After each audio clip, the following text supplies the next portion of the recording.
Guys ये हमारे पास है ड्यूक 390, साथ में यूज़र आकाश भाई, और भाई का लगभग 7000 किलोमीटर से ऊपर का एक्सपीरियंस है और 1 साल की कंप्लीट राइड भी हो चुकी है। तो कैसा एक्सपीरियंस रहा, ये बाइक पिक करने का क्या रीज़न है, कितने में पड़ी, और हाँ अभी तक कोई प्रॉब्लम तो नहीं आई, सब कुछ देखेंगे। तो आकाश भाई कब खरीदी थी वैसे? ये 21 मार्च में खरीदी है अपन ने, और अपन इसके सेकंड ओनर हैं। तो अपन ने तो जनवरी में खरीदी है। और अच्छा, मतलब ये परचेस हुई थी मार्च 2021 में जी।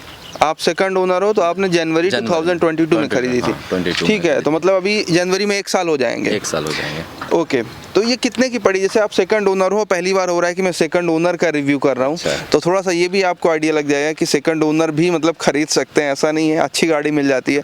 तो कैसे खरीदी थी आपने? मैंने सेकंड ओनर पे ये 270 की खरीदी थी, और नई इसका न्यू प्राइस है 250 के 350 के आसपास 50 का। कितने किलोमीटर चली थी? उस टाइम चली थी 1800 किलोमीटर। तो काफ़ी अच्छी डील मिल गई आपको। बहुत अच्छी मिल गई, मतलब 1800 किलोमीटर चली थी, और उस टाइम पे ड्यूक 390 आ रही थी ऑन रोड 3,50,000 रुपए। भाई को मिली 2,72,000, है ना? 2,72,000, 2,70,000। तो आप देखो सीधा 70,000 रुपए कम में भाई ने ले ली ये गाड़ी, मात्र 1800 किलोमीटर चली। 1800 कुछ नहीं होता, आप 1 महीने में चला सकते हो। तो बहुत अच्छी डील मिल गई वैसे। मतलब कोई पहचान के थे? हाँ, परिचित थे। वो क्या है कि उनकी जॉब लग गई थी, भैया की जो परिचित थे मेरे, तो वो बेंगलोर शिफ्ट हो गए थे। तो उन्होंने इसके कारण सेल कर दी थी गाड़ी। ठीक है, तो मतलब ये बहुत अच्छा डिसीजन था आपका। नहीं लेते तो आप मतलब 70,000 रुपये ज़्यादा लगते। तो ऐसे हाँ, तो ऐसे आप भी सर्च कर सकते हो। अगर आप मान लो कोई बड़ी गाड़ी खरीदने का प्लान कर रहे हो, 3-4 लाख रुपए की है, ठीक है, और आप इतने पैसे नहीं डालना चाहते, तो आप थोड़ा सा सर्च करो, क्या पता आपको भी ऐसी कोई डील मिल जाए, जो कि बहुत अच्छी डील है भाई ये। तो अब आते हैं भाई एक्सपीरियंस में। लगभग इसमें 7,500 किलोमीटर चल गई है जी। 1800 किलोमीटर उन्होंने चलाई थी, तो लगभग हाँ, तो लगभग कह सकते हो कि 5,000 से ऊपर चला लिया आपने।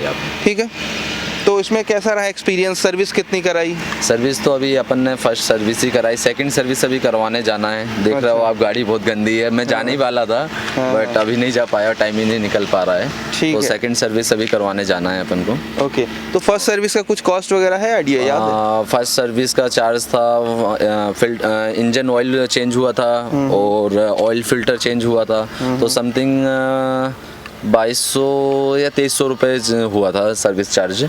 तो वही है। सेकंड सर्विस इसकी 7,500 में होती है। 7,500 6,000 में भी होती है, कोई 7 में कराता है, बाकी कंपनी क्लेम 7,500 का ही करती है। सेकंड सर्विस का फीडबैक आप चाहो तो बता देना, कमेंट बॉक्स में एक बार लिख देना, मैं उसको पिन कर दूंगा कि सेकंड सर्विस में कितने पैसे लगे आपके, क्या क्या चेंज हुआ, इसी वीडियो के नीचे। 5,000 किलोमीटर जब आपने चलाया, तो इसमें आपने कहाँ चलाया इसको? सिटी में चलाया है, हाईवे में चलाया है, मिक्स चलाया है? ज़्यादातर तो मैं बाहर ही गया हूँ। एक बार मैं नागपुर गया था, और 2 बार मैं छिंदवाड़ा होके आ गया, इससे सिवनी छिंदवाड़ा। ठीक है, तो गाड़ी तो चलाने में कोई दिक्कत नहीं, ब्रेकिंग सिस्टम बहुत बढ़िया है। और बस एक चीज़ की दिक्कत है, जैसे कि ग्राउंड बहुत कम है, ग्राउंड क्लियरेंस टकरा जाती है। कहीं छोटा सा ब्रेकर भी होगा तो उसमें भी टच हो जाएगी। ठीक है, बाकी यही है, बाकी गाड़ी तो A1 है। तो KTM में, बजाज में, इसमें भाई ग्राउंड क्लियरेंस की प्रॉब्लम है बहुत सारे यूज़र्स को, तो इसमें भी है, वो टकराती है, थोड़ा सा आपको संभाल के चलाना पड़ेगा।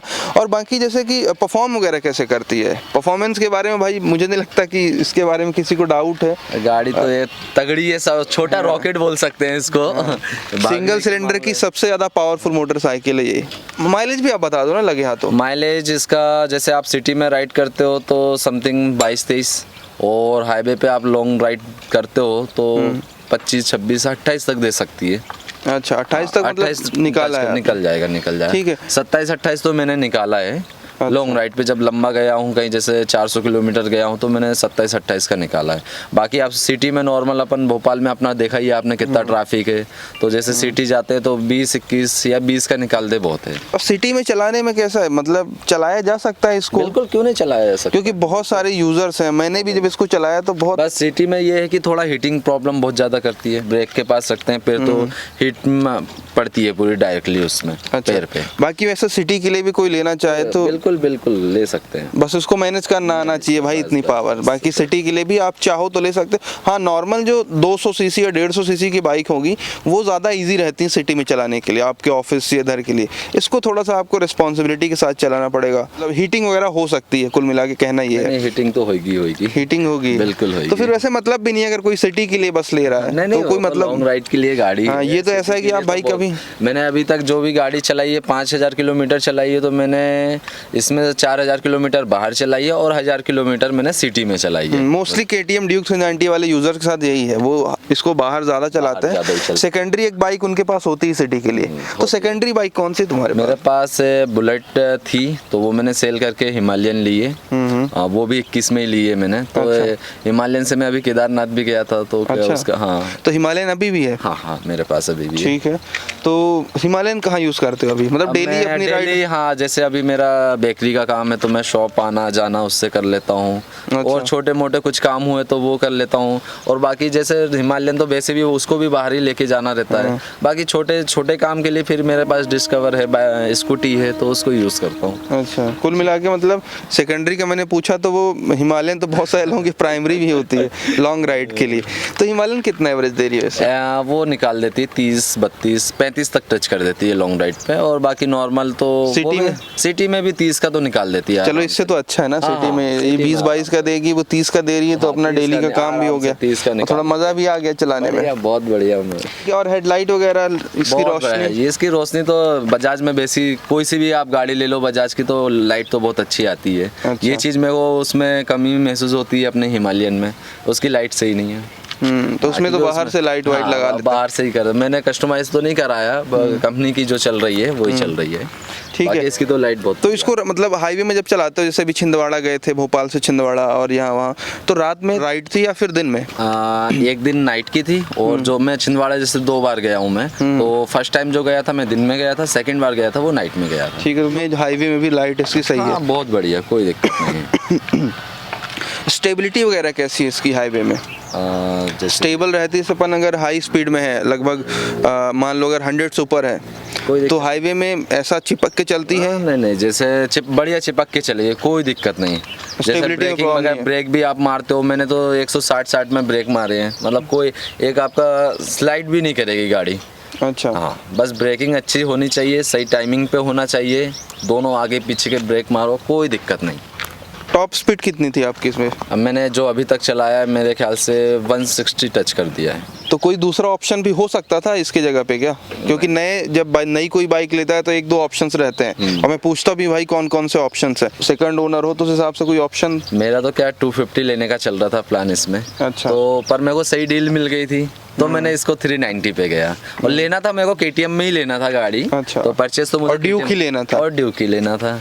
ठीक है। अभी इसका आगे का प्लान क्या है? आप इसे लॉन्ग राइड करोगे, क्या है? मेरा तो अभी देखिए, अब लॉन्ग राइड के लिए तो मेरे पास हिमालयन है, तो मैं उससे जाना पसंद करूंगा हिमालयन से। बाकी 100-200 किलोमीटर या 400 किलोमीटर की राइड रहती है तो मैं फिर इससे करूँगा। तो लॉन्ग राइड में जैसे 300-400 किलोमीटर की बात करते हैं, तो चलाने में सीट कैसी रहती है? क्योंकि मुझे भी जनरल हार्ड लग रही है। जैसे कि आपको वो हार्ड लग रही है, बट बैठक है ना, जो आप बैठोगे तो बहुत बढ़िया है, मतलब बैठक में कोई प्रॉब्लम नहीं है। पोस्चर मतलब बहुत सही है। पीछे वाले के लिए कैसा है? इनके लिए भी बहुत बढ़िया, मस्त है, कंफर्टेबल है, उससे भी कोई प्रॉब्लम नहीं होती है। अच्छा, बस ये है कि जैसे कोई और दूर जाना चाह रहा है, मतलब 1000, 1500, 2000 किलोमीटर, तो कुछ इसमें थोड़ा रखवा सकता है, सीट वगैरह एक्स्ट्रा आफ्टर मार्केट खरीद के। और इसमें कोई मॉडिफिकेशन नहीं दिख रहा है मुझे, बिल्कुल रॉ बाइक है ये। बिल्कुल जो कंपनी से शोरूम से आई है वही है, बट थोड़ा सा गंदी है, तो आप सर्विस कराओगे तो सही हो जाएगी ये भी। आकाश भाई, इसमें फीचर्स बहुत सारे दिख रहे हैं मुझे, इसका क्लस्टर भी काफी खूबसूरत लग रहा है ना, कलर्ड है।